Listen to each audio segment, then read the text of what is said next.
So we are now here at a restaurant that's on the bridge, on the water. I think it's high tide, the water will be underneath us. At the moment it's lower tide, so the water's not pushing in.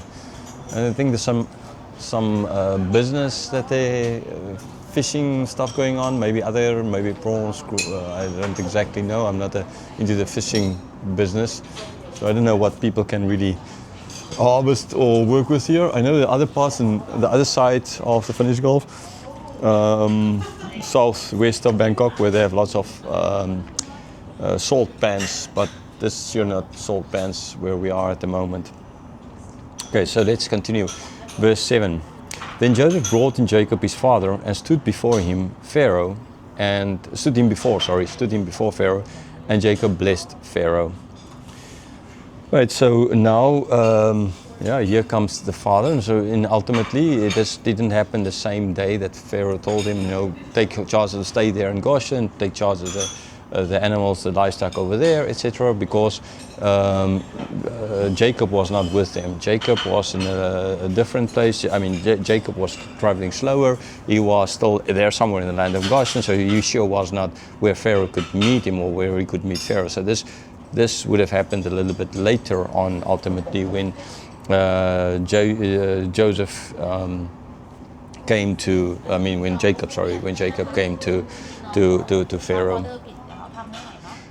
Okay, so yes, the verse 7. Then something that happened later later on after the first meeting with the five, basically kind of six brothers. Okay, because remember Joseph was one of them as well, five others.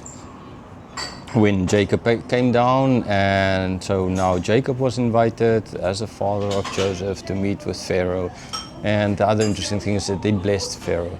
See, when Laban met with Jacob, he was not allowed to neither curse nor bless Jacob. And we've looked at that. You can go watch other videos and you see why, for which reason that happened. Okay, but now in this case, understandably, Jacob is blessing Pharaoh, and already Joseph is a blessing to Pharaoh, unbeknownst to Pharaoh. I think by now he knows that Joseph is a blessing to him, otherwise his whole country would have been down the drain, right? And the Egyptian empire would have tumbled and been destroyed a lot earlier than ultimately it was. And so he was a blessing. Now Jacob is as well blessing him. Although he did not believe in God, God still allowed for Jacob to bless Pharaoh. And that is as well part of that you will be a blessing to others, right? Remember that part that was promised to Abram, that not only the descendants, not only the land, but as well that they will be a blessing to others. And now in this case, Jacob is blessing Pharaoh. So they're making it as well very clear to the Israelites on their way to the promised land, on the way to Canaan, that even the blessings, they were a blessing. Jacob blessed Pharaoh. Okay, so now Pharaoh handled and they killed the firstborn and all those kinds of things, but ultimately they're supposed to be a blessing, and God used them as a blessing.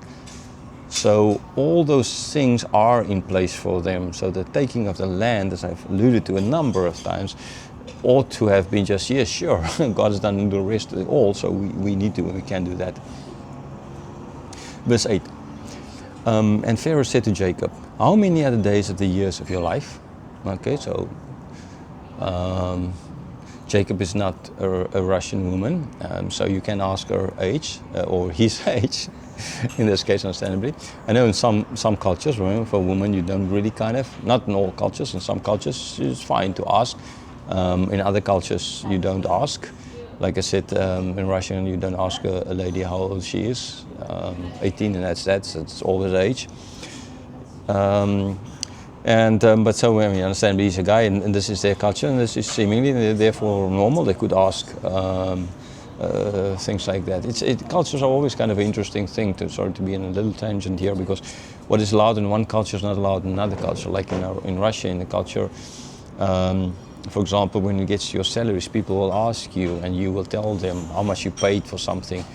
Okay, you bought a new TV, you will tell how much you paid for the thing. Well, in other cultures, that's my personal, that's when you don't need to know how much I make as a salary, what my salary is, are you working for the taxman or something like that? That's why you want to know, or how much I paid for the TV, what's the reason behind it. So cultures differ, and it's an interesting thing. So just a little thing here on the asking. So he's asking why, because old age is seen as a blessing of God. And sure, you would be able to see that, Jacob is not a young guy.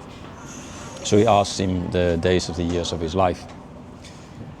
Okay, so like in the Bible, it says that the one who works hard, well, he's deserved, and my throat gets a little bit dry. And now here we can drink cappuccino with this view, kind of nice, and use the view as well for background for this teaching part.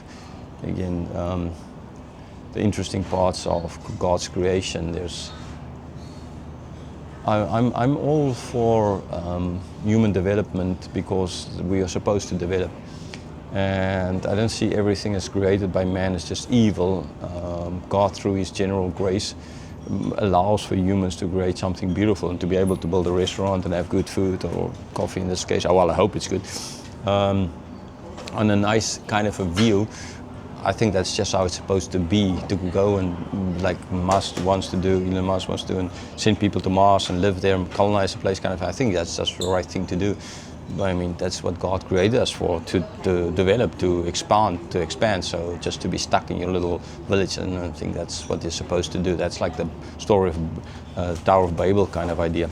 But anyhow, okay, so now I'll teach and drink some of this coffee, and just a reminder of why we do the channel and why we go out there is to show what God planned for us to be, not just being stuck up on one thing, but made in His image, to grow and to create in His way beautiful things. Now, yes, sure, we can't create like God did, because we can't out of nothing make something, but we can use what God made so as to, in a certain sense, then be little gods in that sense, right? We are not gods. We're not Mormons, and I know the Orthodox as well kind of have this idea of. But anyhow, it's a little bit totally off topic and too deep, for now at least, for me to address. So he asked him his age.